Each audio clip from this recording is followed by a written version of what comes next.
জলে তলিয়ে মৃত্যু হলো রাজমিস্ত্রির। নমস্কার, স্থানীয় সংবাদের বিশেষ একটি খবরে আমি অদিতি পান। পুকুরে স্নান করতে নেমে জলে তলিয়ে মৃত্যু হলো এক রাজমিস্ত্রির।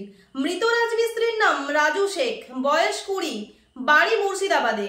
শনিবার সন্ধ্যায় ঘটনাটি ঘটে ঘাটাল থানার মনোহরপুরে। পুলিশ জানিয়েছে ওই রাতেই মৃতদেহ উদ্ধার করা হয় এবং আজ রবিবার মৃতদেহের ময়নাতদন্তের জন্য পাঠানো হয়েছে। স্থানীয় সূত্রে জানা যাচ্ছে ওই দিন সন্ধ্যায় রাজমিস্ত্রির কাজ ছেড়ে 3 জন মিস্ত্রি ওই এলাকারই একটি পুকুরে স্নান করতে যান।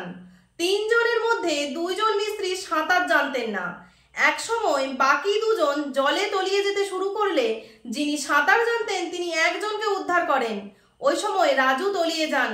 খবর দেওয়া হয় পুলিশে। পুলিশ গিয়ে প্রায় 2.5 ঘন্টা ধরে চেষ্টা চালানোর পর মাছ ধরার জাল পুকুরে ফেলে তাকে উদ্ধার করেন। ঘাটাল মহকুমার সমস্ত খবর সঙ্গে সঙ্গে পেতে স্থানীয় সংবাদে চোখ রাখুন।